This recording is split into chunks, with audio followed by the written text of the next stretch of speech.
Buenas tardes a todos los que nos acompañan en esta sala de Zoom. Vamos a tener nuestro encuentro sobre los profetas en esta tarde para los que estamos aquí en México, igual allá en Argentina, que ya es un poquito más tarde. Nos acompaña Eduardo de la Serna, él es de Buenos Aires, presbítero de la diócesis de Quilmes en Buenos Aires y miembro del grupo de curas en opción por los pobres. Es desde Está bien, 1981 profesor en Sagradas Escrituras, especializándose pero en tienen que los estar escritos todas. paulinos. Ha realizado su ¿Tienen que doctorado dejar en todas así teología ahora? espiritual en el Instituto Teresianum en Roma Híjole, es que como y es viven tres hasta de la ayuno, fecha profesor del este, Nuevo Testamento, híjole, especializándose en San Pablo. Es son, autor de muchos libros, entre ellos cuenta con un comentario a la primera carta del apóstol San Pablo a los cristianos de Corinto. hasta la hora de la comida Adelante, que doctor se van Eduardo, a abrir y se son de vacian. usted los micrófonos.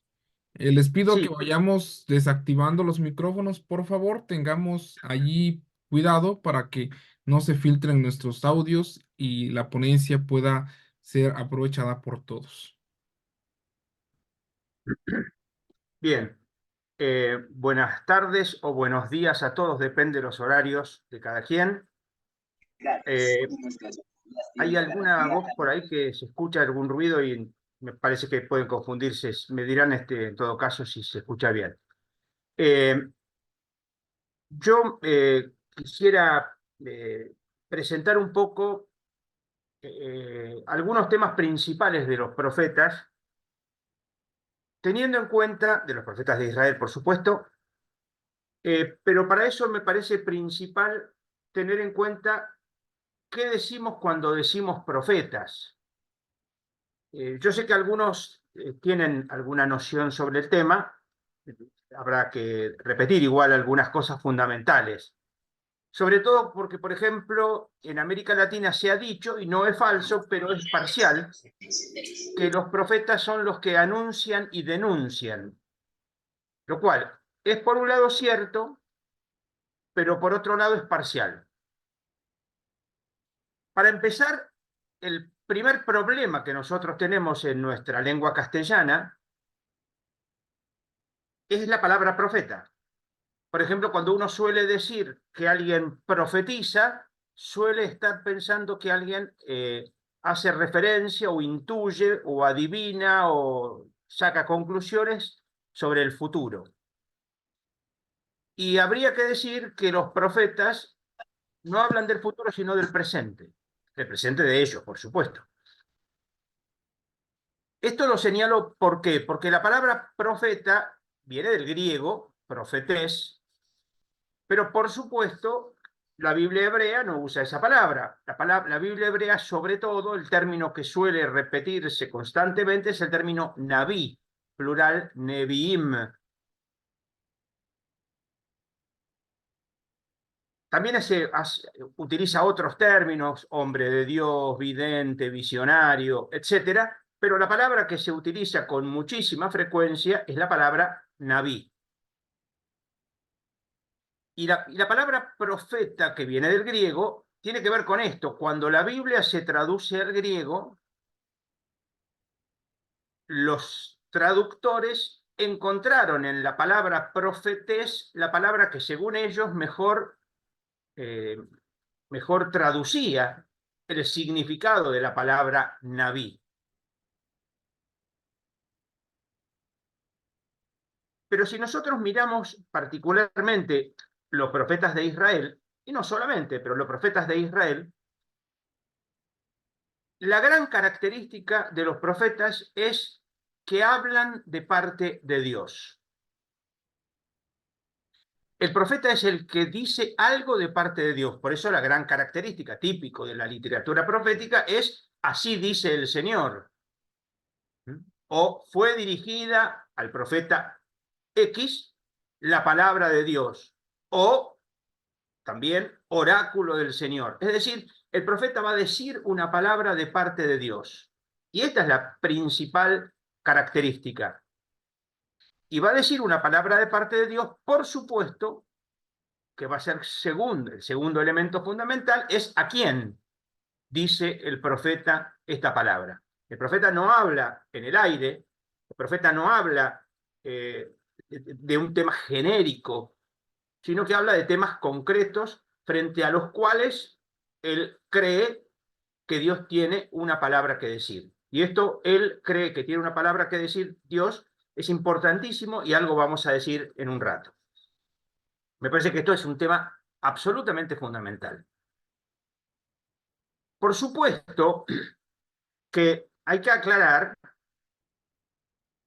que el profeta va a decir algo de parte de Dios al rey, al pueblo, a los pueblos vecinos, a las autoridades, etcétera, a quienes fueren, pero esa palabra, a partir sobre todo de que queda escrita, esa palabra tiene un nuevo significado, lo que nosotros en América Latina, sobre todo, no solo, pero en América Latina sobre todo, solemos llamar una relectura. Pero eso es otro paso. Es decir, a ver, quiero dejar claro. El punto principal, ¿qué es lo que el profeta X quiere decir en concreto? ¿Qué dice a su pueblo? ¿Qué dice al rey? ¿Qué dice a los jueces? ¿Qué dice al ejército? ¿Qué dice al pueblo? Etcétera. ¿Qué es lo que dice? Ahora, cuando ese texto queda escrito y se lee décadas, siglos después, obviamente no es el mismo el destinatario, no es la misma la situación, no es lo mismo lo que está diciendo, pero la palabra está y queda siempre vigente. A ver, me gusta poner este ejemplo, si sirve, ojalá sirva. Creo que muchos de nosotros, o casi todos, o todos, cada uno sabrá, más de una vez le ha pasado que al leer un texto bíblico dice o piensa, esto fue escrito para mí. Esto me está diciendo algo a mí en esta situación concreta, etcétera. A ver, obviamente que nadie del Antiguo Testamento escribió pensando en mí, en mi situación, pero yo estoy releyendo y por lo tanto algo me dice, o mucho me dice, pero por mi relectura. Pero insisto, el profeta no escribió o no habló pensando en mi situación, obviamente. Entonces, esa relectura también va a ser un tema importantísimo, por ejemplo, en el Nuevo Testamento. En la escritura cristiana, más de una vez se va a decir, se cumplió lo dicho por el profeta tal, y generalmente el profeta tal no estaba pensando o hablando de eso. Sin embargo, se relee en el Nuevo Testamento en esa nueva luz. Pero bueno, esto para que quede claro ese elemento. Entonces, en ese sentido, en esa relectura, podemos pensar que el profeta habló de futuro. Es decir, el profeta le habló al tiempo concreto de su realidad concreta, pero cuando el texto quedó abierto a nuevas lecturas a lo largo de los siglos, esa nueva lectura, esa relectura, dice algo a los nuevos tiempos. Y en ese sentido, sí, sería de futuro. No sé si esto se entiende. En todo caso, no sé si hay alguna manera, yo no soy muy ducho con estas cosas de, de Zoom y todo esto, pero me dirán de alguna manera. Hay una cuestión que es fundamental, me parece, que es el punto de partida. ¿De dónde saca el profeta que Dios quiere esto o que Dios dice esto? ¿Cuál es la fuente de información del profeta? El profeta va a decir, Dios, frente a esta situación, Dios tiene esto para decir, o Dios dice esto, o Dios quiere esto. ¿De dónde saca el profeta que Dios dice, quiere esto? Yo creo que hay una importantísima interpretación que hace un biblista judío, Abraham Herschel, y él dice esto: el profeta tiene una gran simpatía con Dios. Explico esto porque es importantísimo. La palabra simpatía en griego, sin, es la preposición con, y pathos en griego es sentir. Es decir, el profeta frente a una realidad siente lo que Dios siente. Es decir, frente a una situación favorable, el profeta siente que por ahí van las cosas que Dios quiere. Y frente a una situación desfavorable, el profeta siente que por ahí no van las cosas conforme a la voluntad de Dios. Señalo esto ¿por qué? Porque va a ser el punto de partida. Frente a una situación, por ejemplo, de injusticia, la postura del profeta no es una postura principalmente política, aunque está cargada de intencionalidades, de consecuencias, de conclusiones políticas, sino que el profeta siente frente a esa situación lo que Dios siente, lo cual, por supuesto, pone al profeta en una situación de clarísima espiritualidad. El profeta, persona espiritual, profeta que está en comunión con Dios, siente, dice lo que Dios siente o diría frente a esa situación. Esto es importantísimo porque tiene que ver también con un elemento clave del cual tendremos que decir algo más adelante, que sería el cómo sabemos si realmente eso es lo que Dios siente, porque puede pasar, pasa en la práctica, que los profetas hablan de parte de Dios y otro dice lo contrario, también de parte de Dios.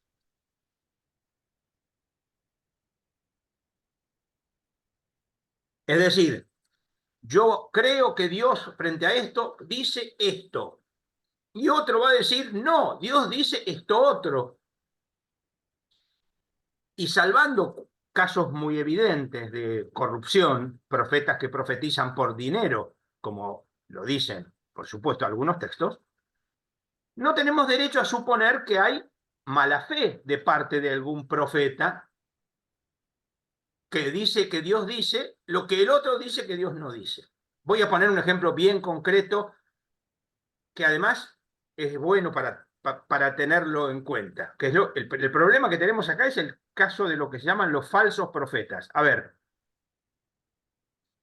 se avecina el ejército babilónico contra Israel, contra Jerusalén, perdón. Se avecina contra Jerusalén. Saber que viene el ejército babilónico es saber que estamos condenados al desastre, porque el ejército babilónico era el ejército más poderoso del ambiente y además no se caracterizaba por las obras de misericordia. Entonces, saber que viene el ejército babilónico es algo terrible. Y el profeta Jeremías, ¿qué es lo que va a decir? Viene el ejército babilónico y nos van a destruir porque esto es consecuencia de haber olvidado a Dios. Si quieren llamarlo de esta manera, castigo. Es decir, viene el ejército babilónico y nos destruirá en castigo por nuestro pecado. Pero ¿qué pasa? Aparece otro profeta que va a decir lo contrario. Dios es el Dios de este pueblo, es el Dios de Israel, y Dios no va a permitir que los babilonios, entren en Jerusalén. Acá está el templo, en el templo Dios está presente, Dios no va a permitir, porque Dios es el Dios del pueblo, es el pueblo de Dios y el Dios del pueblo, y Dios no va a permitir que los babilonios entren en Jerusalén. Desde los dos seguían con un criterio teológico. Uno, voluntad de Dios, no se hizo la voluntad de Dios, castigo, y el otro criterio teológico, pueblo de Dios, Jerusalén, la ciudad de Dios, el templo, la casa de Dios, Dios no va a permitir que acá entren los enemigos, los paganos. Los dos dicen cosas con un argumento teológico. Nosotros hoy podemos decir que lo que decía Jeremías era lo correcto, lo que decía Hananías no, pero en el momento, ¿cómo se sabe? ¿Cómo se sabe en el momento cuando uno que habla de parte de Dios o no habla de parte de Dios? Ojo, esto que estoy señalando en términos de los profetas, vale hasta para nuestros días en el día de hoy. Un cura va y le dice a las personas, no, Dios no quiere que hagas esto, y otro cura le dice, no, Dios no tiene problema en que hagas esto. ¿Cómo sabemos cuál de los dos, lo más importante, lo que diga el cura no es lo más importante, cómo sabemos cuál o qué es lo que Dios realmente dice? ¿Cómo sabemos lo que Dios realmente dice? Porque nadie tiene un WhatsApp de Dios que le dice tal cosa. Por lo tanto, uno puede creer que lo que dice tal es más coherente con el Dios en el que yo creo, pero ya entramos en otro terreno. Este es el tema importantísimo en la Biblia de los falsos profetas, es decir, aquellos que hablan de parte de Dios cuando Dios no dice lo que ellos dicen que dice. Esto es un tema importantísimo. De hecho, a ver, está claro que había profetas de las divinidades extranjeras. Ejemplo característico, profetas de Baal. Para un judío, eso es evidente. Este profeta es un profeta falso porque no habla de parte de Dios, habla de parte de los falsos dioses, de los que no son dioses, o de los que no son los dioses de Israel. Listo. Ahora, fuera de esto, cuando los dos hablan de parte de Yahvé, ¿cómo saber cuál es verdadero o falso? Y quiero dejar claro, no hay manera. No hay manera. Lo cual evidentemente nos conduce a la angustia, a la desesperación. Si yo quiero saber qué es lo que Dios quiere, consulto a un profeta, lo que fuera, a un hombre de Dios, y me va a decir, Dios quiere esto o Dios no quiere lo otro. ¿Cómo saber si es verdad o no es verdad? Esto que vale para el día de hoy, vale también para los tiempos. A ver, voy a poner un ejemplo también típico de la Biblia, que es, sobre todo para que quede claro, como un criterio muchas veces seguido, a veces en la Biblia se sigue, que es si se cumple o no se cumple. Pero a veces es tarde. A veces saber si lo que el profeta dice es verdad o no es verdad, cuando uno lo sabe ya es tarde. Ejemplo característico. ¿Vamos a atacar o no vamos a atacar a los arameos? Entonces, los profetas de la corte le dicen al rey, atacalos, Dios los pone en tu mano. Dios quiere que los ataques y los vencerás. Bueno, 400 profetas dicen, Dios quiere y los vencerás. La voluntad de Dios para estos profetas es que el rey ataque a los arameos porque Dios ha puesto a la tierra en manos del rey. Pero resulta que hay un profeta, Miqueas, no el Miqueas de la Biblia, otro Miqueas, no el Miqueas del libro bíblico, perdón, que dice, no, Dios no quiere que ataquen. Pero bueno, después entonces el rey seguía con un criterio 400-1, es más probable que acierten los 400 profetas, atacan y el rey muere. El ejército es destruido. Y ahí entonces viene acá. ¿Cómo sabemos cuál era verdadero o falso? Y el profeta que dijo que Dios no quería que ataquen, pero ya es tarde, ya murieron todos. Ya fue destruido el ejército, ya murió el rey. Por lo tanto, saber cuál es verdadero o cuál es falso, en este caso, es tarde. Cuando uno se entera, ya es tarde. Ya no tenemos oportunidad de decir, había que seguir al rey, al profeta tal o al profeta cual. Por eso Jeremías va a decir otra cosa. Va a decir que profeta verdadero es el que anuncia malas noticias. El que anuncia la paz es un falso profeta. Pero eso lo dice Jeremías por su tiempo concreto. Es decir, recién lo decía, vienen los babilonios, nos van a destruir. Y si un profeta dice, no, Dios nos dará la paz, etc., ese es un falso profeta. Pero pocos años después de Jeremías, menos de 50 años después de Jeremías, va a venir un discípulo de Isaías que va a decir, es hermoso ver sobre los montes los pies del mensajero que anuncia la paz. Es decir, ahora tenemos un profeta que es verdadero profeta y anuncia la paz.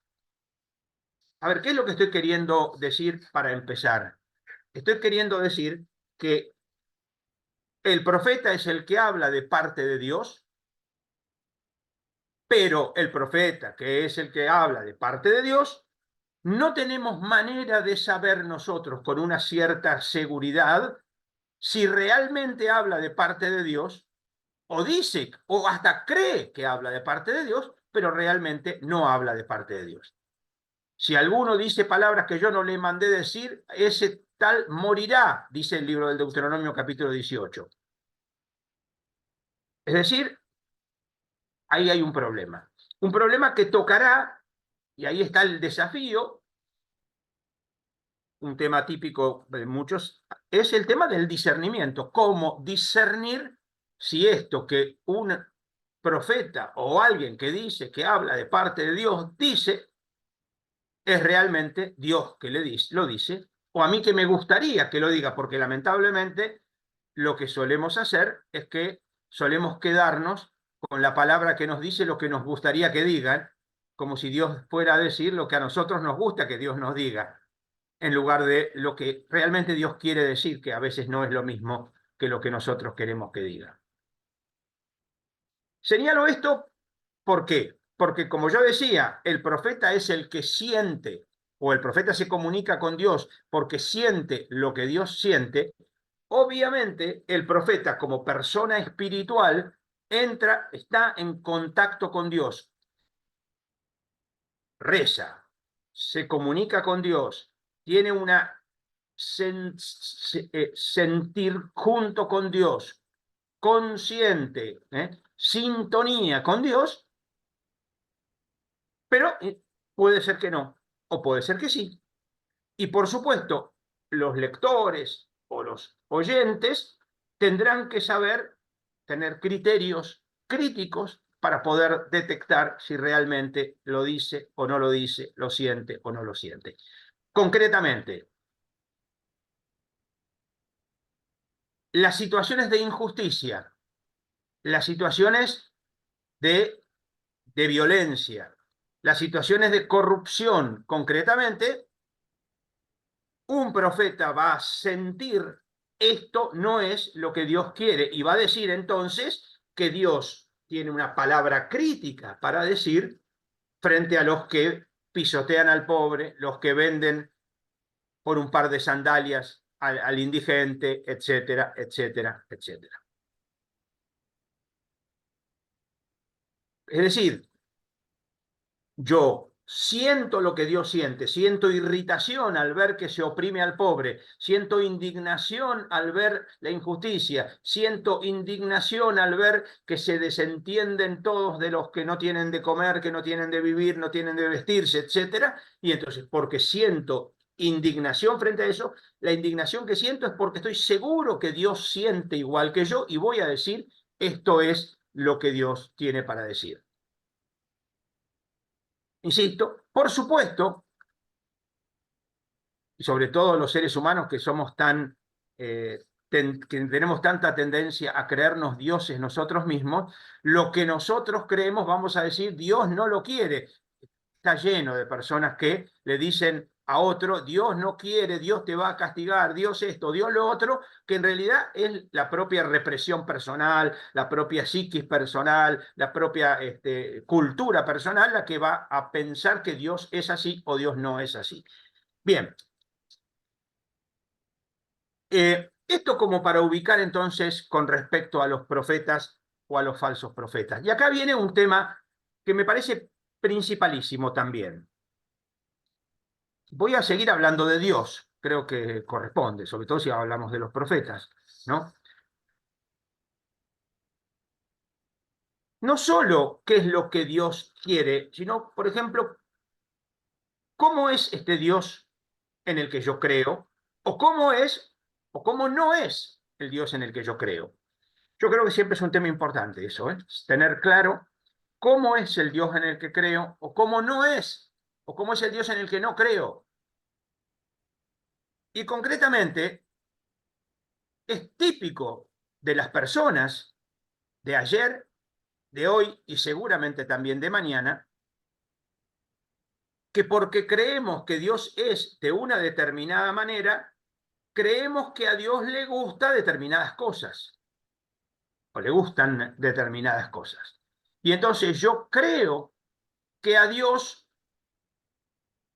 como le gusta algo, le agrada lo que yo haga, o le desagrada lo que yo haga, o yo sé que tengo que hacer esto porque esto a Dios le gusta, o evitar esto porque sé que a Dios le disgusta.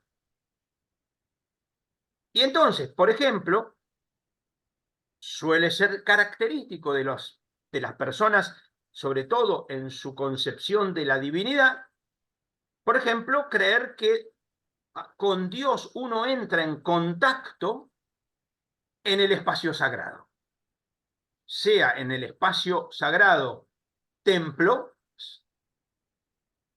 o sea en el espacio sagrado, por ejemplo, hacer cosas religiosas, ayuno, oración, limosna o lo que fuere. Por ahora no me interesa determinadas cosas en particular. Entonces, yo sé que yo hago lo que a Dios le gusta cuando rezo. O yo sé que me encuentro con Dios en el templo. Y acá viene un problema. ¿Realmente es así el Dios de Israel? El Dios de Israel, el Dios de la Biblia, ¿es un Dios al cual, por ejemplo, lo encontramos en el templo? ¿Es un Dios que quiere oración, incienso, cantos, sacrificios, ofrendas, etcétera? ¿Es realmente así el Dios de la Biblia?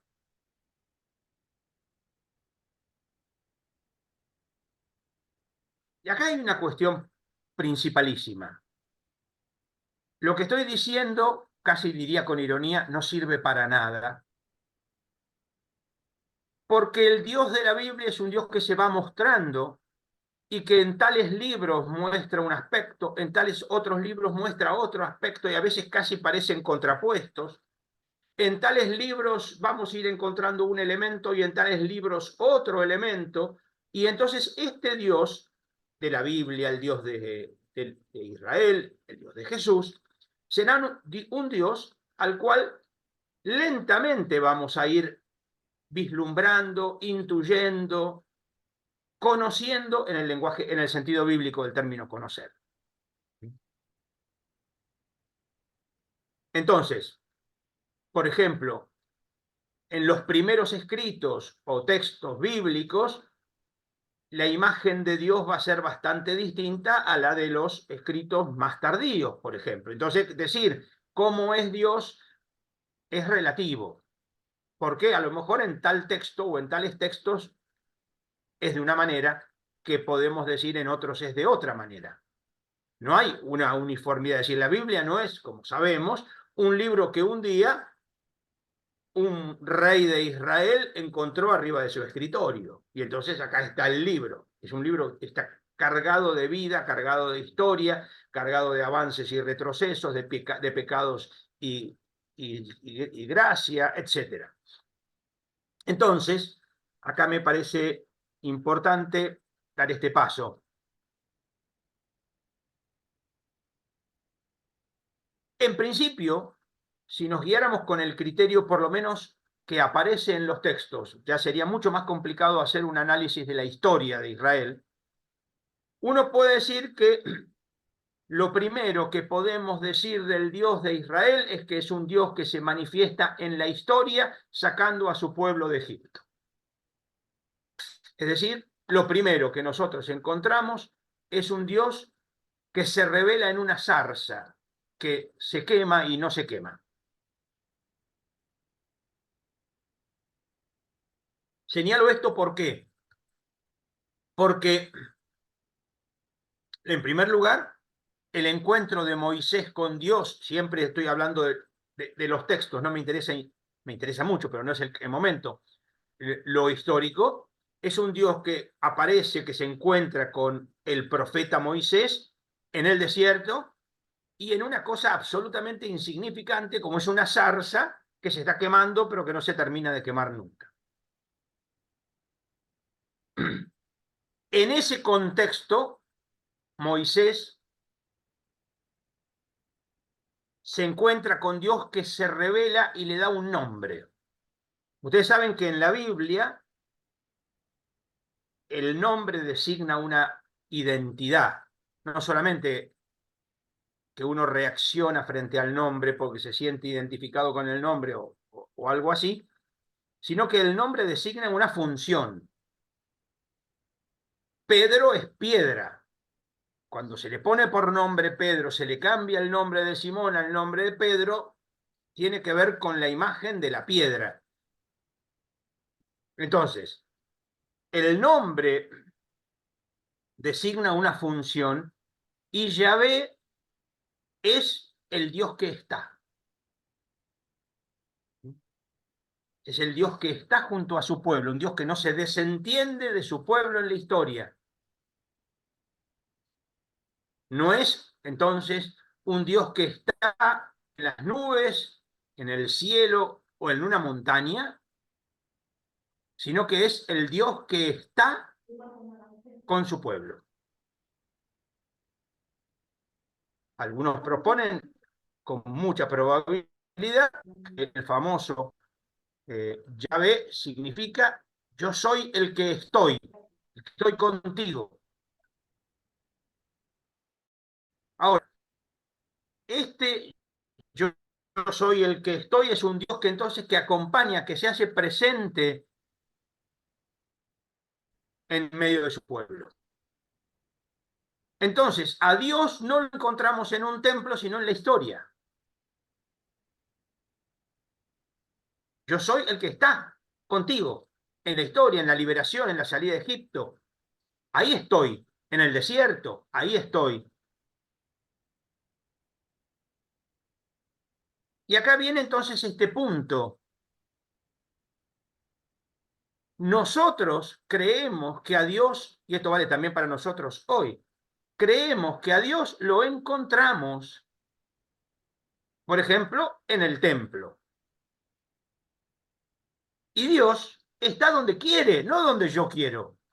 A Dios lo vamos a encontrar donde Él quiere salirnos al encuentro, no donde nosotros queremos ir a buscarlo. Dios no está donde yo quiero que esté, sino donde Él quiere salirme al encuentro. Y Dios quiere salirme al encuentro en la historia. Y por lo tanto, si en esta historia es una historia de gracia, encontraremos a Dios que nos habla graciosamente. Y si esta es una historia de pecado, encontraremos a Dios que nos critica fuertemente, como es el caso de Jeremías, como ya señalaba. Y acá viene entonces un elemento fundamental que me parece que es clave de entender y tiene que ver con todo lo que nos interese hablar sobre los profetas en general. Más allá de que se preste a malos entendidos, inclusive políticamente, y hoy en nuestro tiempo lo político es muy grave, estoy hablando concretamente de Israel y la Franja de Gaza, Israel es el pueblo elegido. Ahora, ¿qué quiere decir cuando decimos que Dios elige un pueblo? No que es el mejor de los pueblos, no que es el más fuerte, no que es el más capaz, no. Dios elige a Israel porque es un pueblo pequeño y lo elige para que todos los demás pueblos vean que se puede vivir de otra manera, que otro mundo es posible. Israel es elegido por Dios para ser luz de las naciones, no para ser superior a las demás naciones.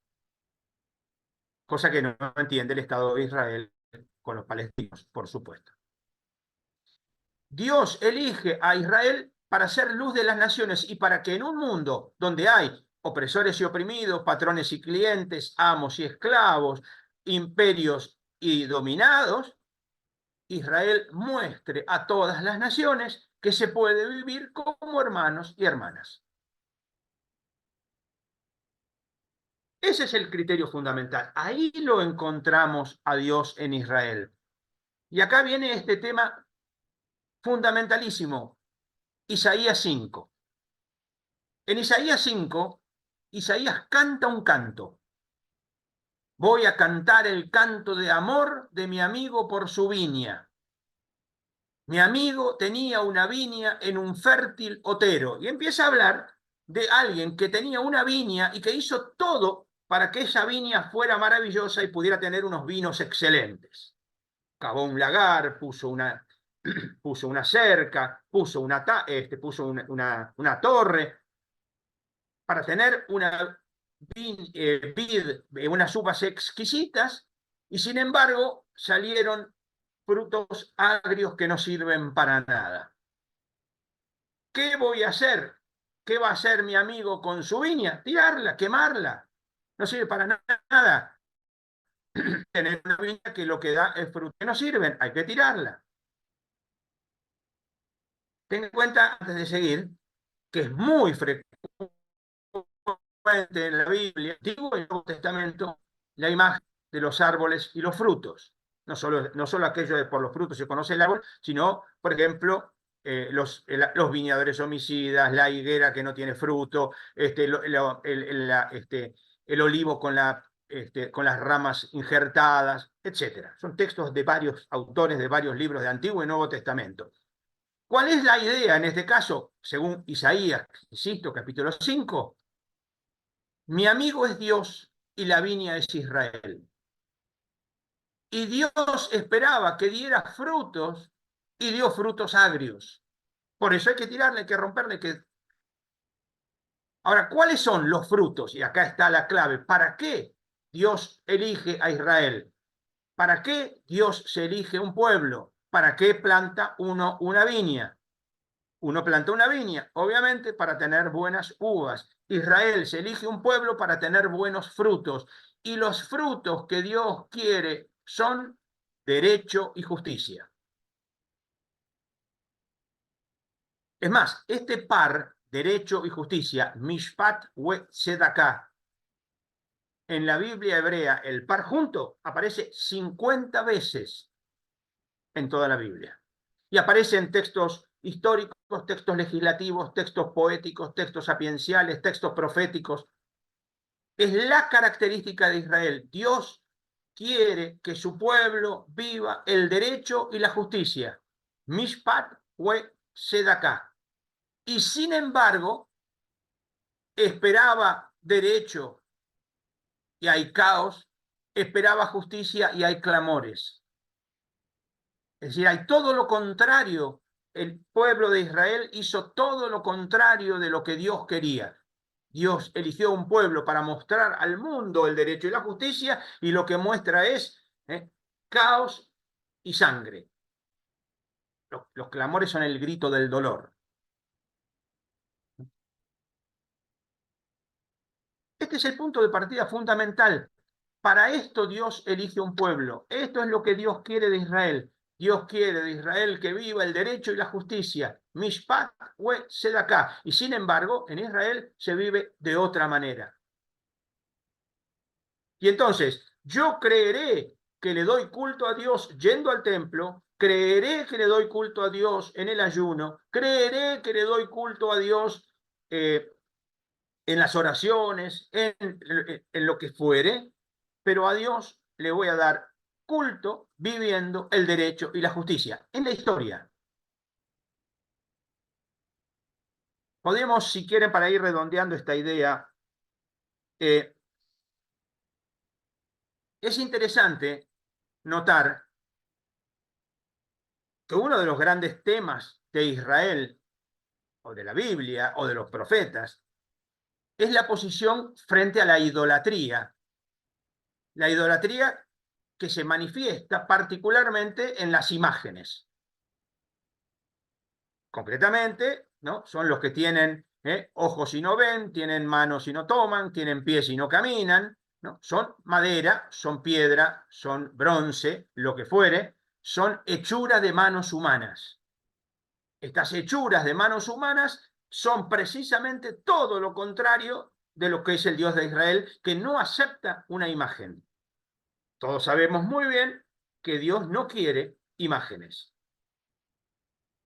Sin embargo, ojo, Dios no quiere imágenes porque hay una imagen de Dios, que es el ser humano.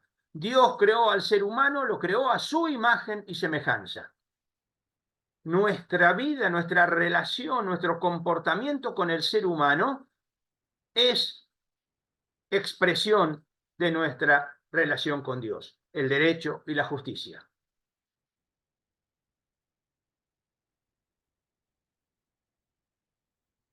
Me parece que acá hay entonces un elemento fundamental de entender. Después podemos sí mirar elementos particulares de los profetas, que por otro lado, insisto, para empezar, habrá que mirar cada profeta en su contexto histórico, político, geográfico, social, cultural, etc. Ejemplo, no es lo mismo, a pesar de que viven en la misma época y en la misma región, no va a ser lo mismo lo que va a decir Isaías que lo que va a decir Miqueas.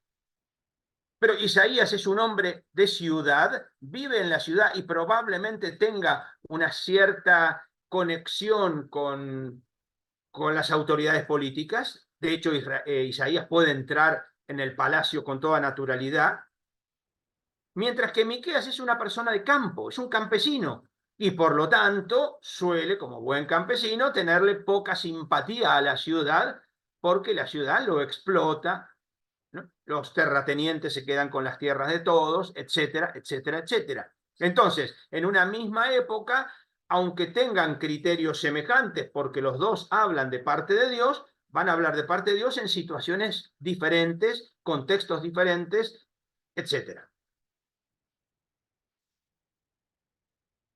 Yo quisiera entonces empezar con algunos temas así sueltos, pero porque me parece que es clave para entender algunos, no algunos profetas, porque teóricamente tendríamos que hablar de todos los profetas y eso sería interminable, y además teniendo en cuenta que una cosa son los profetas de los libros de los profetas, y además está lleno de profetas que están en otros libros y no aparecen. Por ejemplo, el ejemplo característico, Elías.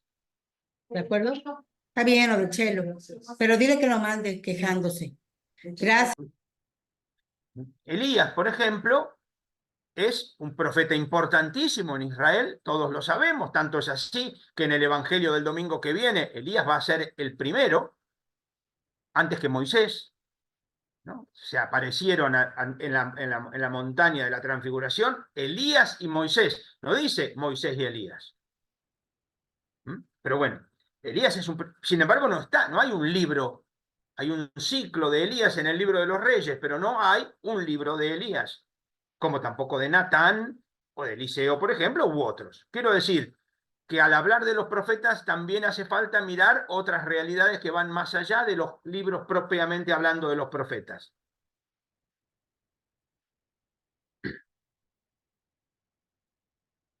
Yo quisiera, por ejemplo, destacar un elemento para que se entienda de lo que estoy hablando. El profeta Isaías, en el capítulo 1, es decir, arranca Isaías. Ustedes sabrán que hay en lo que nosotros tenemos como libro de Isaías, hay obras de más de un autor. Son varios autores, se hablan de por lo menos 3, de distintas épocas muy diferentes unas de otras.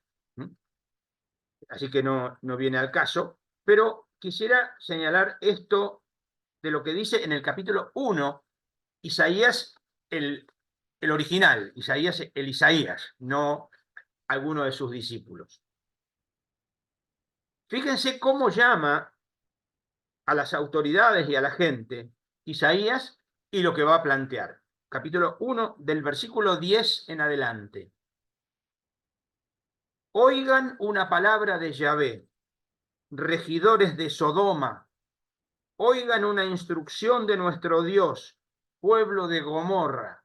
¿Sí? Está comparando a Jerusalén con Sodoma y Gomorra, es decir, las ciudades del pecado emblemático en el mundo bíblico. Ustedes ya saben, Sodoma y Gomorra fueron las ciudades que fueron destruidas por la falta de solidaridad y hospitalidad, y entonces son expresión característica de una ciudad llena de pecado. ¿Y qué es lo que va a decir? A mí, ¿qué tanto sacrificio de ustedes? Dice Yahvé. Estoy harto de holocausto de carneros, de cebo de cebones, sangre de novillos y machos cabríos no me agrada. Cuando vienen a presentarse ante mí, ¿quién ha solicitado de ustedes esta pateadura de mis atrios? Ni siquiera peregrinación, pateadura de atrios. No sigan trayendo ofrenda vana. El humo de incienso me resulta detestable. Novilunio, sábado, convocatoria, no tolero falsedad y solemnidad. Sus novilunios y solemnidades aborrece mi alma. Me ha resultado un gravamen que me cuesta llevar. Y al extender ustedes sus palmas, me tapo los ojos para no verlos. Aunque menudeen la plegaria, no lo oigo. Menudear la plegaria. Sus manos están llenas de sangre. Lávense, límpiense, quiten sus fechorías de delante de mi vista, dejen de hacer el mal, aprendan a hacer el bien, busquen lo justo, den sus derechos al oprimido, hagan justicia al huérfano, aboguen por la viuda, después vengan y disputemos, y así sus pecados fueran como la grana, como la nieve blanquearán, y aunque fueran rojos como el carmesí, como la lama quedarán, si aceptan obedecer lo bueno de la tierra, comerán, etc.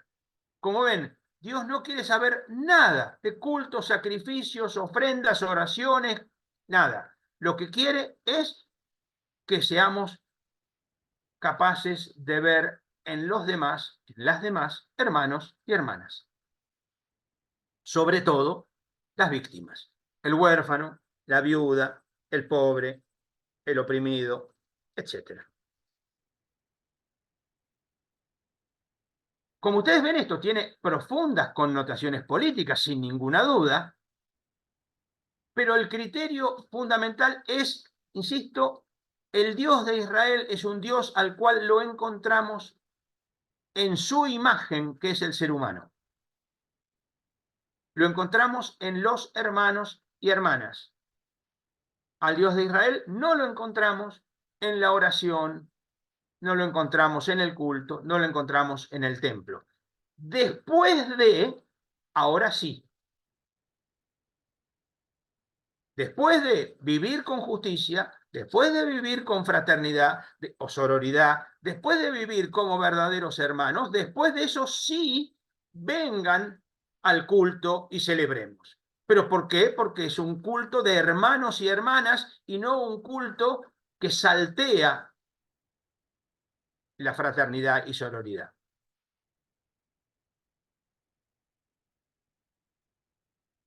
Ojo que esto también se encuentra en el Nuevo Testamento, ¿eh? Pablo en la primera carta a los Corintios les va a decir que no es la cena del Señor lo que ustedes están haciendo porque no esperan los ricos a los pobres. Los ricos no esperan a los pobres, cuando el pobre llega ya están todos comidos y borrachos y al pobre no le toca nada y le toca irse a su casa con las manos vacías y con hambre. Eso no es la cena del Señor. Por más que hayan repetido la fórmula eucarística al pie de la letra, eso no es la cena del Señor. Va a decir Pablo, 1 Corintios 11. ¿No? Jesús dice cosas semejantes, no el que me diga Señor, Señor, sino el que hace la voluntad de mi Padre, etc. Quiero decir, el tema es Dios. ¿Cómo es el Dios de la Biblia? El Dios en el que creemos.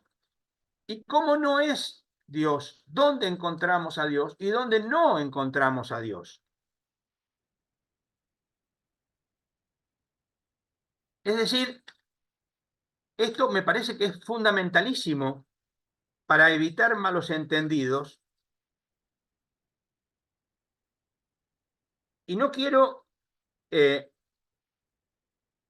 A ver, les leo ahora Miqueas, les decía el profeta contemporáneo a Isaías, pero, insisto, en el campo.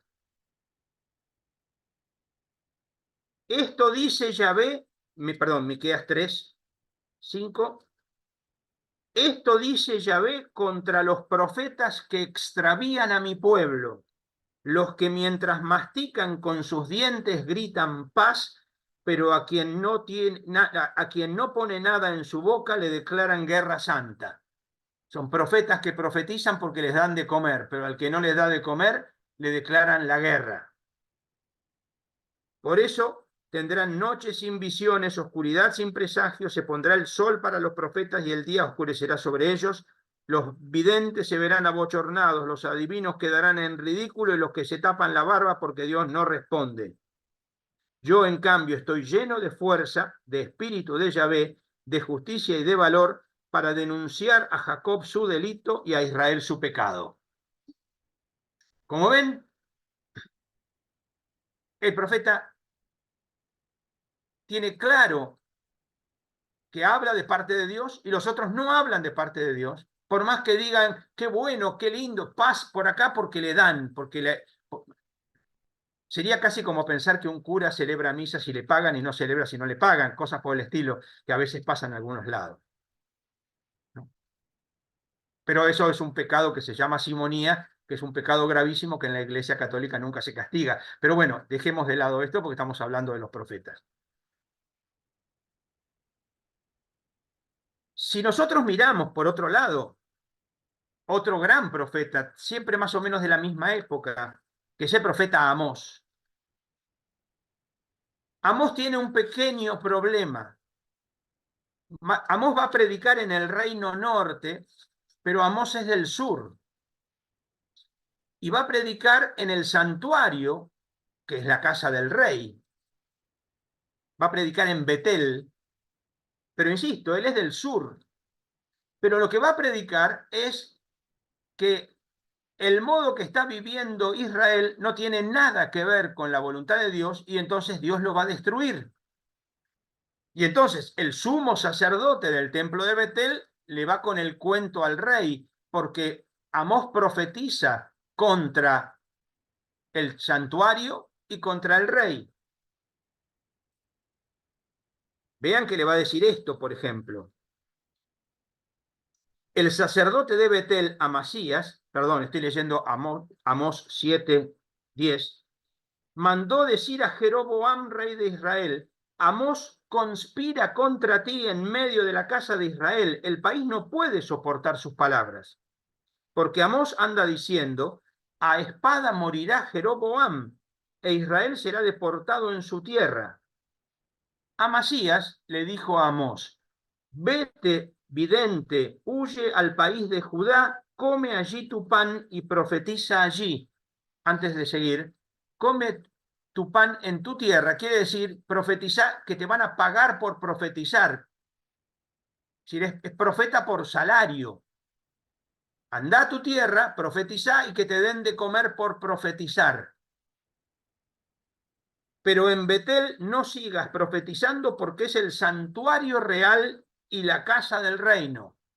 Es interesante, es el santuario del rey y la casa del reino. Dios no está ahí, ¿no? Parece. Amós respondió y le dijo a Amasías, yo no soy profeta ni hijo de profeta. Es decir, no soy profeta profesional, no soy profeta que cobra. Yo soy vaquero, picador de sicómoros, pero Yahvé me tomó de detrás del rebaño y Yahvé me dijo, ve y profetiza a mi pueblo Israel. Y ahora escucha la palabra de Yahvé. Tú dices, no profetices contra Israel, por eso, así dice Yahvé, tu mujer se prostituirá en la ciudad, tus hijos y tus hijas caerán a espada, la tierra será repartida a cordel, y tú mismo morirás en tierra impura, e Israel será deportado de su tierra. Es decir, ¿no? Amós sube la apuesta, para decirlo en castellano. Le dice al rey que va a morir, él van a morir los hijos, va a quedar devastada la tierra, etcétera, cosa que después sabemos así ocurrió.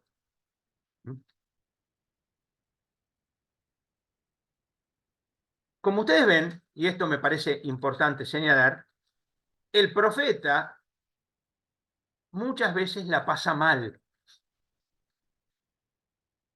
Si nosotros miráramos, no nos da el tiempo para mirar, pero mirar los tres grandes relatos vocacionales que hay de profetas, Isaías, Jeremías y Ezequiel, la característica es que en los tres relatos, Dios llama al profeta para una situación dramática y sobre todo destacando que no le van a hacer caso y que tiene que anunciar malas noticias.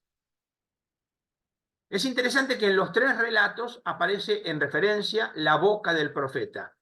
En Isaías le queman la boca con una brasa, en Jeremías le tocan la boca, he puesto mis palabras en tu boca, en Ezequiel abre tu boca y come el rollo, pero en los tres aparece la boca del profeta. ¿Por qué? Porque el profeta por la boca va a hablar palabras de parte de Dios.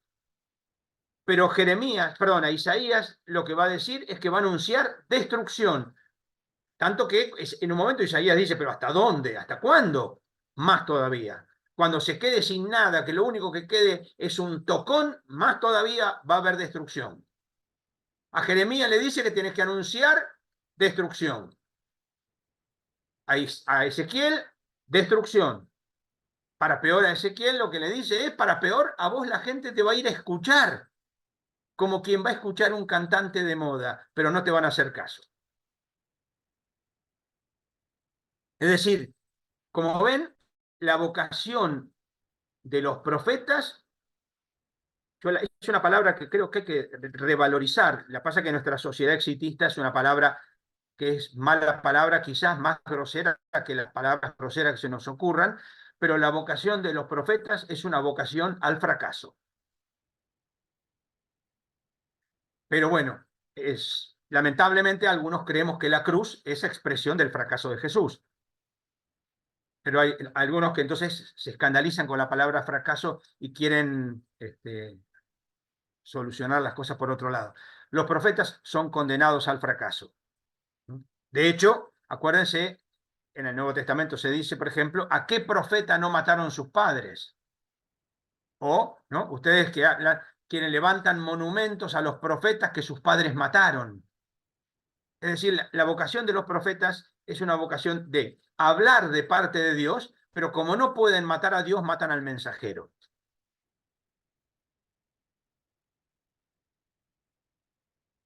Ahora, todos estos profetas que yo estoy señalando, es decir, Amós, Miqueas, Isaías, son profetas de la primera etapa en Israel.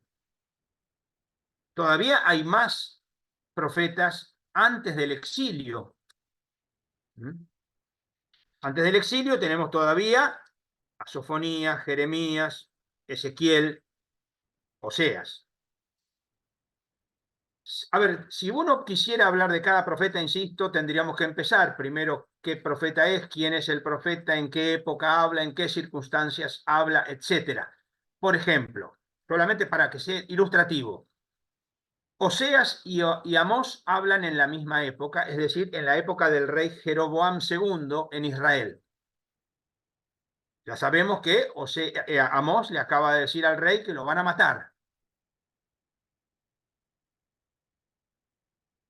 Oseas, en cambio, va a hablar más bien desde una perspectiva más cultual, pero destacando el culto vacío, el culto hueco, que les encanta dar culto, pero no hacen lo que deberían hacer. Es decir, van al culto, pero la vida es una vida hueca, es un culto vacío.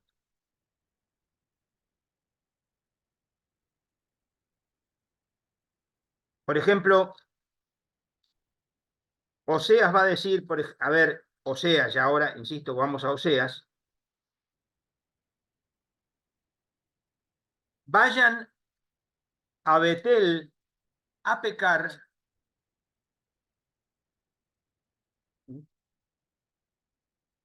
lo cual es bastante extraño.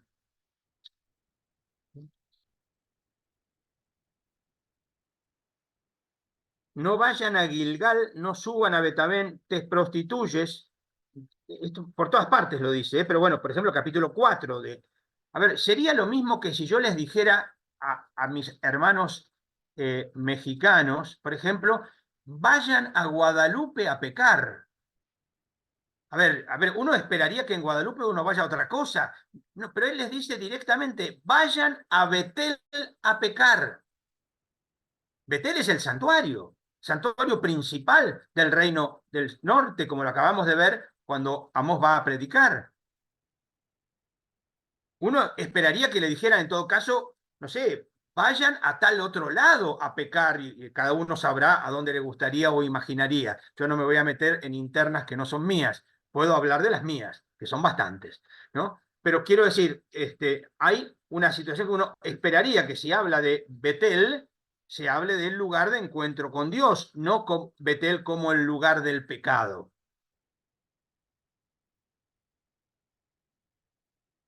Pero, insisto, los profetas no son diplomáticos. A ver, yo les voy a poner un ejemplo sencillo para que quede claro, porque es bastante notable. En el capítulo 4 de Amós, yo quisiera que cada uno de ustedes piense qué pasaría si algún cura, algún obispo, algún pastor, algún catequista, algún profesor en la universidad, como ustedes quieran, alguna persona de referencia importante, como en este caso el profeta, dice esto: escuchen estas palabras, vacas de Basán, que moran en la montaña de Samaria. A ver, vacas de Basán, sería como si yo les dijera, no sé, ustedes sabrán en cuál es la parte más importante ganadera de México, por ejemplo. Y ahí digan, entonces, ustedes vacas de tal lugar. Y uno diría, pues es un maleducado. ¿Cómo va a tratar de vacas a las mujeres? Miren, ustedes que moran en la montaña de Samaria, que oprimen a los débiles, que maltratan a los pobres, que le dicen a sus maridos traigan de beber.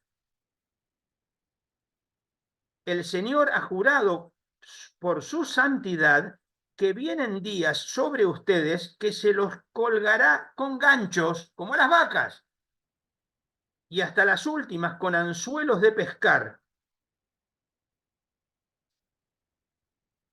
¿Por qué? A ver, las trata de vacas que serán colgadas porque tienen una actitud de discriminar, de maltrato del pobre.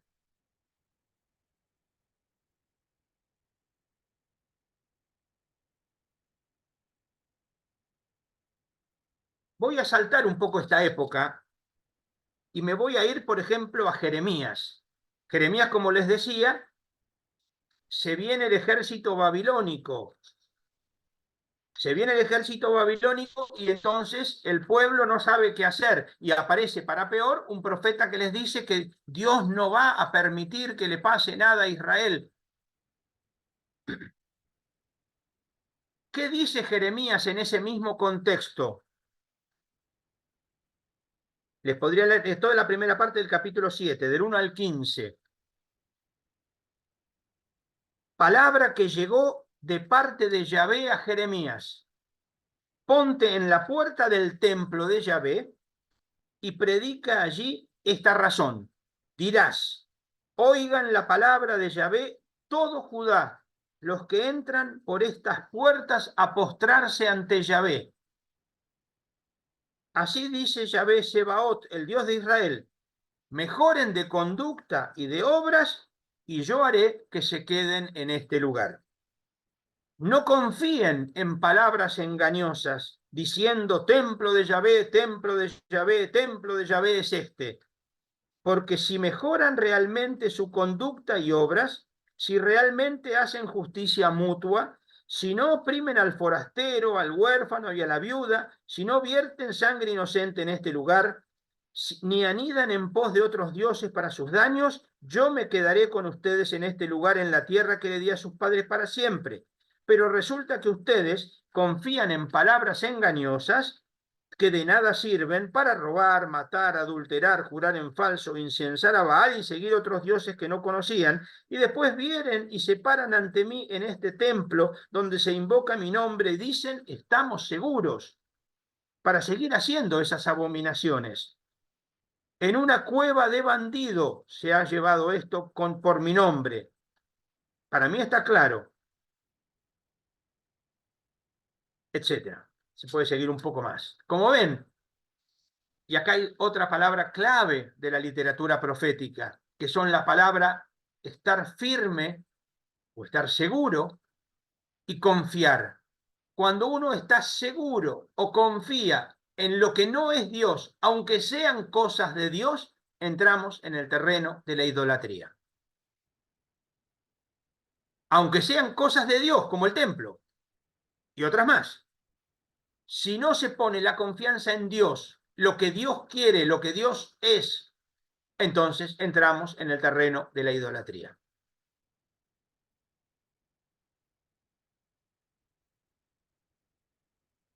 Como ven, los profetas, de hecho, este tipo de cosas fueron los que llevaron a Jeremías a que lo quisieran matar, lo quisieran violar, lo quisieran hacer de todo. Ustedes saben que Jeremías lleva a tener una frase terrible que lamentablemente en algunas personas muy piadosas lo interpretan mal. Hay gente muy piadosa que, ¿no?, que Jeremías está lamentándose haber nacido y algunas personas piadosas lo interpretan, me sedujiste, Señor, y me dejé seducir, como quien dice que qué ternura. La palabra seducir es violar. Es decir, me violaste y además me dejé violar. Porque Dios tiene una palabra que quema dentro y Jeremías no la puede callar. Quisiera callarla, quisiera taparla y no puedo. Jeremías 20. No puede Jeremías dejar de hablar de parte de Dios aunque quisiera, porque me violó. No se olvide, una mujer seducida es una mujer violada en la Biblia.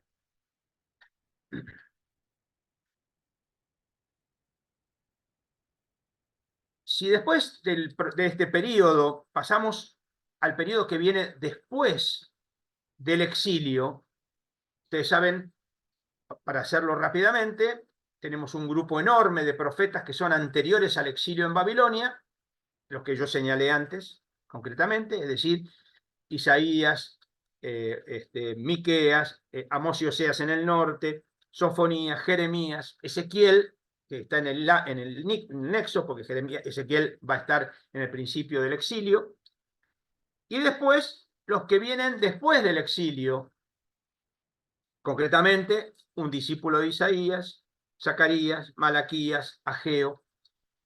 Y hay algo interesante, por ejemplo. Vamos a encontrar, sobre todo en Ageo y la primera parte de Zacarías, que ellos sí quieren que se construya el templo. Les recuerdo, los babilonios destruyeron el templo. Los babilonios destruyeron el templo en el año 587 a.C. y la élite de Jerusalén es llevada al exilio en Babilonia. Cuando los persas dominan sobre los babilonios, le permiten a los judíos volver a la tierra e incluso alientan que se vuelvan, que tengan templo, les financian el templo, por supuesto que después se lo cobrarán con impuestos, etcétera, etcétera, etcétera. Van a ser un grupo de profetas van a hablar de esta época, pero el tema es que muchos no les interesa hacer templo porque quieren tener sus propias casas. Y entonces ahora va a haber otros profetas que van a decir, ¿cómo? Ustedes tienen la casa para ustedes y no se ocupan de la casa que es de todos, que sería el templo. Ustedes se ocupan de la casa para ustedes mismos, bien por su barrio privado, pero el pueblo no tiene una casa para encontrarse con Dios. Y entonces van a empezar a insistir, insisto, Ageo y la primera parte de Zacarías, en la necesidad de la construcción del templo. Cosa que va a ser también cuestionada por otros profetas porque Dios no necesita un templo, va a decir, ¿no?, el discípulo de Isaías. Ahora, en esta época va a empezar a aparecer otra cosa más que yo quisiera ir señalando porque ya empiezo a tener que apurarme para terminar. ¿Qué es esto? Israel, no se olviden, a partir del exilio ya no depende de sí mismo, ya no, es decir, no, por ejemplo, la ley de Dios puede ser una ley que quieran cumplir los judíos por su parte, pero no es una ley oficial. Es decir, los judíos, por ejemplo, dominados por los persas, la ley que cuenta es la ley persa, después la ley griega, después la ley romana. Entonces, un ejemplo típico, muy importante en la Biblia, que es, por ejemplo, una persona puede venderse como esclavo, pero después de un tiempo debe ser liberado. Las tierras pueden hipotecarse, pero después de un tiempo deben ser devueltas. Pero eso vale para un judío, para un romano yo no te devuelvo nada. ¿Y qué? Acá mando yo. ¿Vos querés que yo te devuelva la tierra? Andá a decirle a Pilato que de paz de parte mía. Listo, ya está, no pasa nada.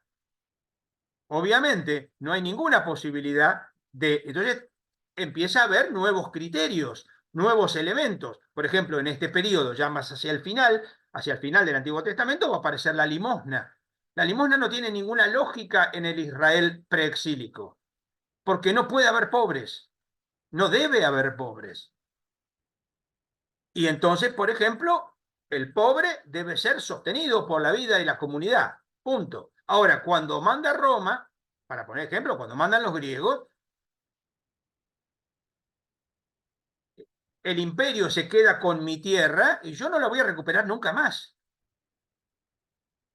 Y entonces, ¿qué pasa con ese pobre que quedó empobrecido? Bueno, ahí es donde el buen judío debe compartir sus bienes y eso es la limosna. La limosna no es la monedita que se le da a uno en el semáforo. La limosna en la Biblia es compartir los bienes. ¿Mm? Háganse bolsas, ¿eh? Amigos con las bolsas que no se corrompen. Pero entonces, veamos, empieza a aparecer otra, otra manera de encontrarse con Dios, pero porque la realidad es distinta, obviamente, pero también hay que tener en cuenta eh, que hay que tener en cuenta que hay cosas que no cambian, más allá de que cambie el modo. Por ejemplo, volvamos al tema del culto vacío. Ya después del exilio, el discípulo de Isaías, en el capítulo 58, va a hablar de un tema importante. A ver, yo quisiera que tengan en cuenta esto. Antes del exilio, los judíos tenían claro esto. Esta es la tierra de Dios, la tierra que Dios nos dio, la tierra prometida. Tenemos un rey porque es el Hijo de Dios, Dios lo adoptó como hijo. Tenemos un templo que es la casa de Dios. Tenemos la ley de Dios para cumplirla. Para cuando el pueblo vuelva, se va al exilio, vuelve del exilio, la tierra está dominada por los dominadores. La ley que corre es la ley de los dominadores. No hay rey, solo hay un templo, pero que también tiene sus limitaciones. Entonces, ¿cómo tener en cuenta esto? Y entonces empiezan a aparecer, insisto, cosas nuevas, de acuerdo a la nueva realidad. Por ejemplo, se empieza a insistir mucho en el tema del sábado, porque estemos donde estemos, dominados o no dominados, podemos ser el pueblo del sábado. Se empieza a resaltar la importancia de la circuncisión. Somos los circuncisos frente a los incircuncisos. Se insiste en la separación de lo pagano, la santidad.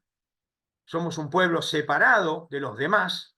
No nos juntamos con los demás, no comemos con los demás, no nos casamos con los demás, no comemos lo mismo que comen los demás.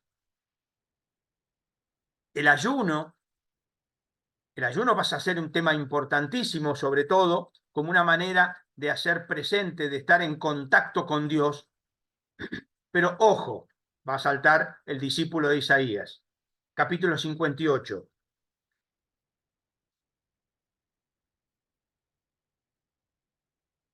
Clama a voz en grito, no te moderes, levanta tu voz como cuerno y denuncia a mi pueblo su rebeldía y a la casa de Jacob sus pecados. A mí me buscan día a día y les agrada conocer mis caminos como si fueran gente que practica la virtud y el rito de su Dios no hubieran abandonado. Me preguntan por las leyes justas, la vecindad de su Dios les agrada. ¿Para qué ayunamos si Dios no lo ve? ¿Para qué nos afligimos si no te enteras? Es decir, acá empieza a aparecer un tema que también aparece con respecto al día de Yahvé o a los sábados. Es decir, nosotros cumplimos con la ley, pero Dios no nos bendice. Por lo tanto, no se entera. No nos bendice porque no nos va bien.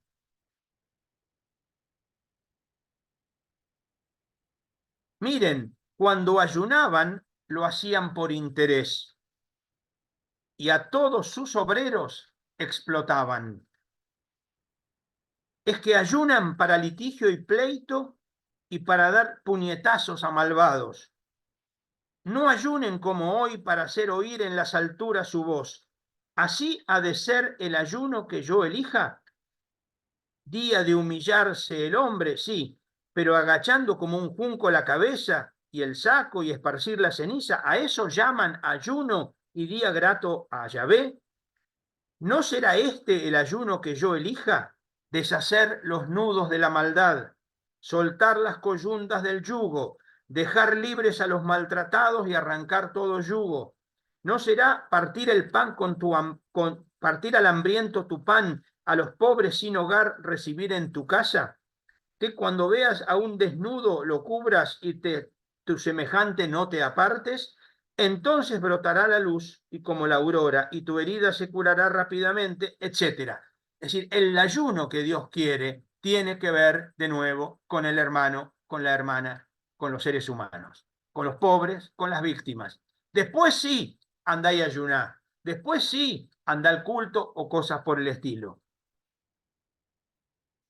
Como ven, muchas de las cosas entonces que tienen que ver con Dios, el Dios de Israel no es un Dios como los demás dioses, sino un Dios que se deja encontrar cuando Él dice dónde lo encontramos. Y lo encontramos en el derecho y la justicia.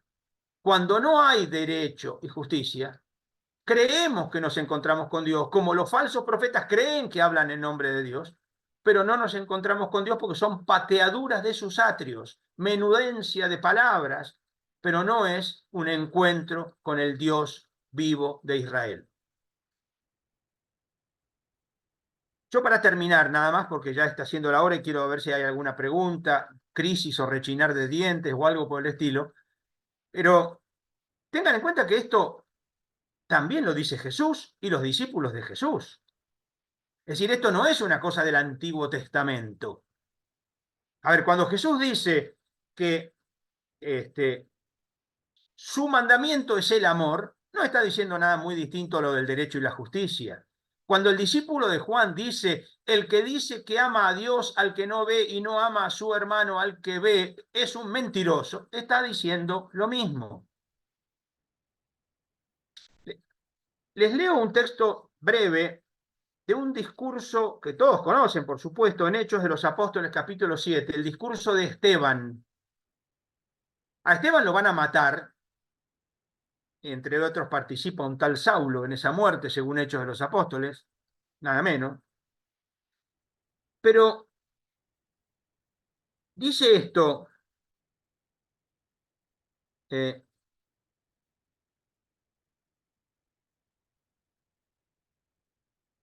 eh,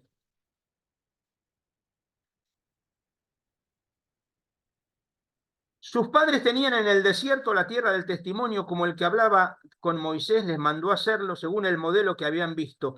Sus padres que lo sucedieron le recibieron en herencia y le introdujeron bajo el mando de Josué en el país ocupado por los gentiles, a lo que Dios expulsó delante de sus padres hasta los días de David, que halló gracia ante Dios y pidió disponer de una morada para la casa de Yahvé. Pero fue Salomón el que edificó casa, aunque el Altísimo no habita en casas fabricadas por manos humanas, como dice el profeta. Y la cita que va a hacer es Isaías 66. A ver, no dice el Altísimo no habita solamente en, dice el Altísimo no habita en. Dios no vive en el templo, según Esteban. Y para peor va a decir, en casa, fabricadas por manos humanas. Y como yo se lo señalé antes, la frase manos humanas en la Biblia se dice de los ídolos. Los ídolos son hechura de manos humanas. El templo se transforma fácilmente en un ídolo. No se olviden que la cita de Jeremías, que han hecho del templo una cueva de bandidos, porque viven lejano a la cosa de Dios, lejano a la voluntad de Dios, pero se creen que en el templo están seguros, esa es la cita que usa Jesús en los sinópticos para hablar cuando Jesús expulsa a los vendedores del templo. Han hecho de la casa de mi padre una cueva de bandidos. Es decir, los profetas hablan de parte de Dios.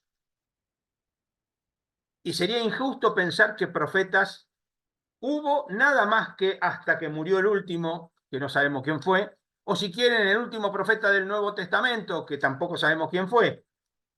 No, sigue habiendo profetas en la medida en que siga habiendo quienes hablan en nombre de Dios. Y Dios realmente habla de parte de ellos. Yo solamente menciono un ejemplo. Uno, se podrían poner muchos más. Pero ¿qué le pasó a Monseñor Romero cuando dijo, en nombre de Dios les ordeno cesen la represión? Al día siguiente lo mataron. Y el episcopado salvadoreño en general lo negó, lo siguió negando y lo siguió negando, hasta que después lo terminaron canonizando. Quiero decir, para que quede claro, profetas ha habido y hay. Hacen falta gentes que hablen de parte de Dios en la medida en que tengan una profunda simpatía, sintonía con Dios frente a la realidad y que se indignen con lo que Dios se indigna y celebren lo que Dios celebra. Eso es tarea para el hogar. Yo no sé si, creo que a mí tenía que hablar hasta dentro de 4 minutos y no sé si hay alguna pregunta o algún aullido o algo por el estilo. Muchas gracias, Eduardo. Ha sido una charla muy interesante, sobre todo esta parte con la que has iniciado, desde el énfasis terminológico hasta las claves hermenéuticas para poder comprender realmente las palabras del profeta y esta actualización que nos das en nuestros días. ¿Alguien de los que está aquí en la sala de Zoom quisiera formular alguna pregunta? Eh, le surge una duda o quisiera completar o hay alguna moción que tenga?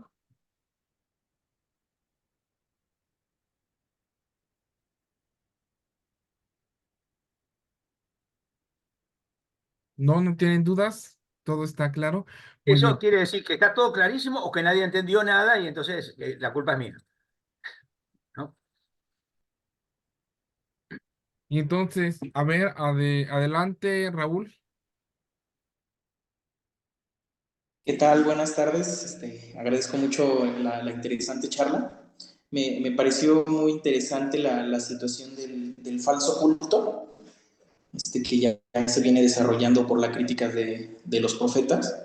Sin embargo, después de Trento y hasta el catolicismo ilustrado del siglo XVIII, también se sigue desarrollando esta concepción del falso culto, principalmente por las fiestas, ¿no? Las fiestas tradicionales, la práctica exacerbada de los santos, en donde, por ejemplo, ya los prelados en este caso de la Ciudad de México, de casi siglo XIX, empiezan a decir, ¿no?, que se tiene que desplazar las fiestas y cancelarlas, primando el verdadero culto, el culto decente, que es la oración, la práctica espiritual en casa, la asistencia a misa y desplazando, ¿no?, otras prácticas, como era la fiesta popular, ¿no? Entonces me pareció bien ese símil del falso culto, no hacen todo lo que manda Dios, lo verdaderamente esencial, que es la justicia, pero van, hacen ayuno y se muestran, ¿no? Entonces me pareció interesante esa comparación. Yo quisiera, a ver, yo soy políticamente incorrecto, ¿no? Para empezar, eh, tenemos un problema que entre la iglesia argentina y la iglesia colombiana compiten para ver cuál es la peor de América Latina, ¿no? Entonces tenemos ahí un pequeño problema al respecto, porque en general que, por ejemplo, los obispos me vengan a decir a mí cómo es el verdadero culto, que suele ser el que a ellos les beneficia, y que no es verdadero culto que la gente vaya a Guadalupe, por ejemplo, o acá a Luján, por ejemplo. Eh, gracias gracias a Dios, el pueblo no les da pelota, ¿no? Gracias a Dios. Por eso el pueblo sigue creyendo en Dios, sigue creyendo en la Virgen, sigue queriendo a los santos, y los obispos seguirán diciendo palabras que nadie entiende, y a lo sumo la gente participará de las celebraciones, etcétera, etcétera, etcétera. Y esto vale para Argentina también, ¿eh? Yo no estoy hablando, insisto, de la iglesia mexicana. Podemos después matizar, ¿no? Digo, matizar quiero decir que, por ejemplo, en Puebla, en la Asamblea de Puebla, el episcopado argentino venció el título de más conservador de América Latina, mientras que en Aparecida el episcopado mexicano salió campeón, ¿no? Es decir, pero fuera de todo eso, lamentablemente, este, a ver, por suerte hay de todo. En la iglesia hay de todo como en botica. Y entonces tenemos desde unos hasta otros, y no quiero mencionar nombres para nada por el estilo. Personalmente, quiero dejar claro, es una opinión personal, nadie tiene por qué compartirla, pero yo tengo una maravillosa opinión de don Raúl Vera López, por ejemplo, lo cual quiere decir que no tengo una muy buena impresión de otros.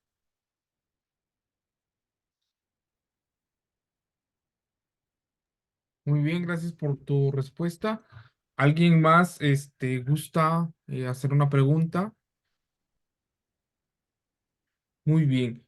Solamente para ir terminando, quisiéramos preguntar si nos pudieras orientar cómo nosotros encarnar este ministerio de la profecía en una sociedad, pues realmente a veces confusa por distintos aspectos, o una sociedad que vive en ajetreo. ¿Cómo ser profetas hoy?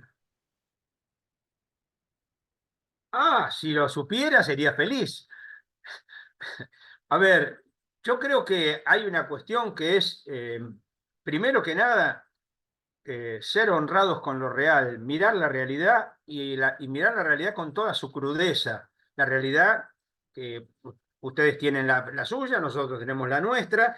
Pretender este, poner parangones sería injusto, es decir, nosotros tenemos una realidad en estos momentos terrible, tenemos un presidente que está totalmente loco, y eso todavía con un cierto apoyo de parte de la gente por enorme complicidad de los medios de comunicación social, etcétera, etcétera, etcétera. Todo eso, digamos, tocará el desafío de ver cómo ser profetas, cómo hablar de parte de Dios en este momento, sabiendo además este, que las consecuencias pueden ser preocupantes. Después tendrán que ver ustedes la realidad de México o la realidad de cada región, porque no es lo mismo, tengo claro que no es lo mismo lo que pasa en una zona que lo que pasa en otra, a pesar de que haya cuestiones comunes. Y ahí ver en esa realidad común, por eso digo, creo que está siempre, hay un doble juego que es mirar con mucha seriedad la realidad y mirar con mucha seriedad la palabra de Dios. Acá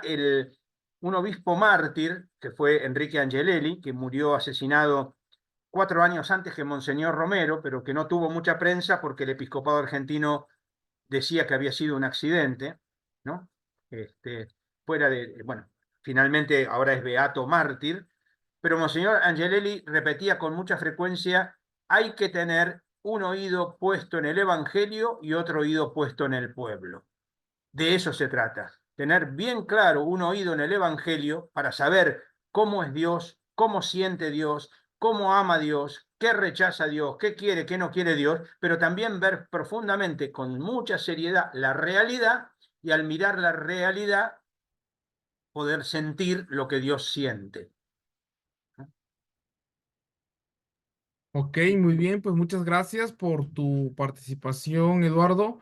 Gracias a todos los que estuvieron y que este encuentro pues siga iluminando nuestras realidades concretas y que podamos actualizar el mensaje que Dios nos está diciendo hoy para poder discernir verdaderamente su voluntad, nunca haciendo caso omiso a los signos de los tiempos.